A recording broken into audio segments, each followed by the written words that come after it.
Hey there, welcome to the channel. Today, let's make Italian salad dressing with no oil. Let's get started.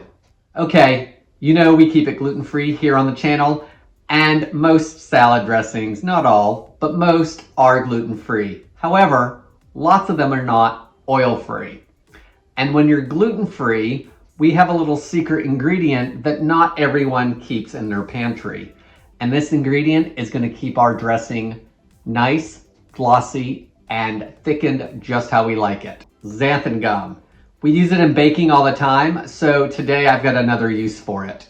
Let's get started on this dressing. It's super easy to make, and as usual, I'm doing a little trial and error with it so you guys don't have to. So the big ingredient again in here is this xanthan gum. I like the Now Real Food brand just because it's a nice size container that fits in the cabinet easily. It's not a bag, it's an actual lid, so I don't spill it everywhere.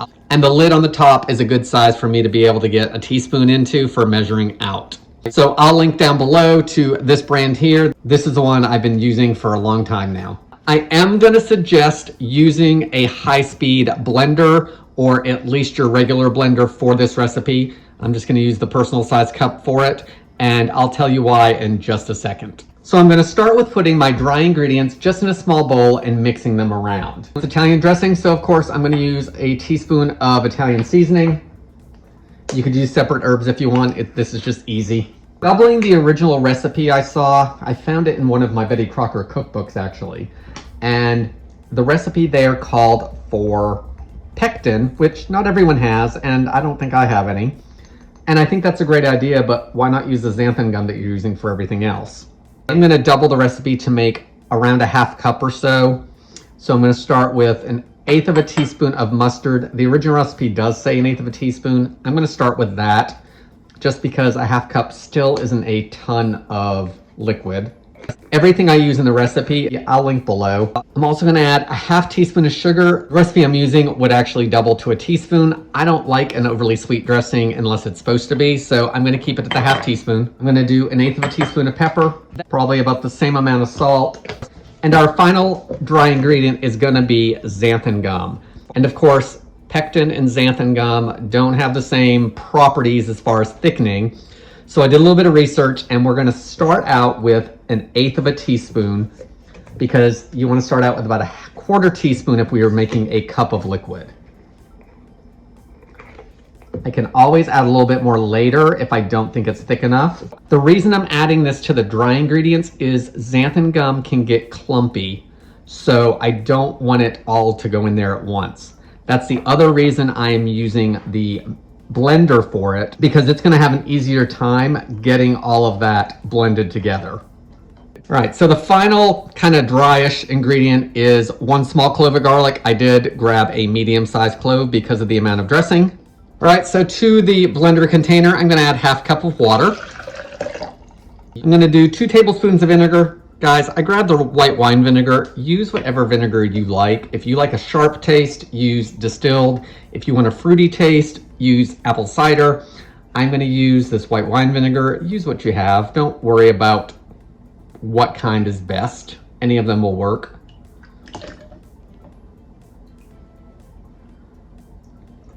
So there's 2 tablespoons of that. Now let's add all of the dried and the garlic.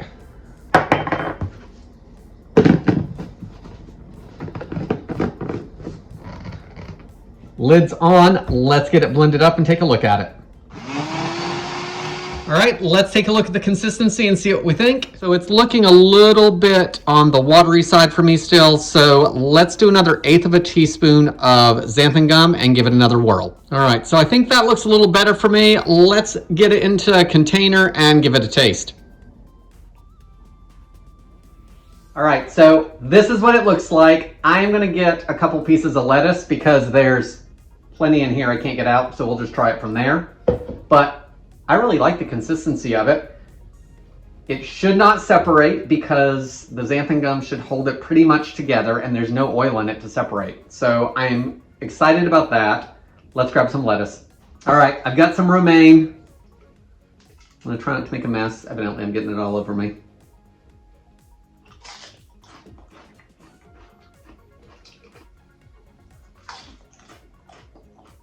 Okay, I'm not getting as much on there as I would like. Let's just do a dip into the container. Plus maybe you guys can see the viscosity.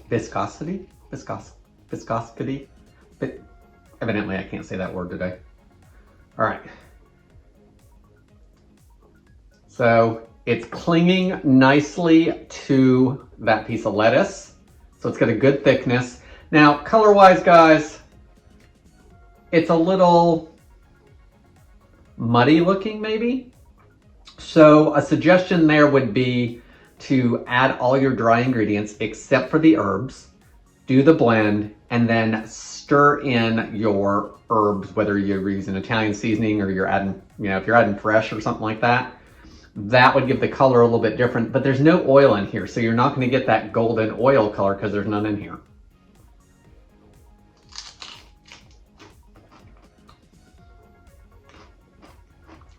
Okay, so consistency-wise, it's a good dressing.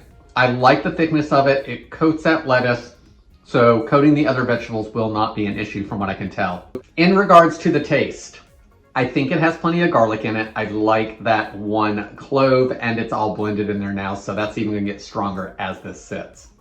I will say I would like a little bit of oniony flavor in there, so maybe it needs a little bit of onion powder to it. The amount of herbs I think is good, but again, it is very fine using that high-speed blender.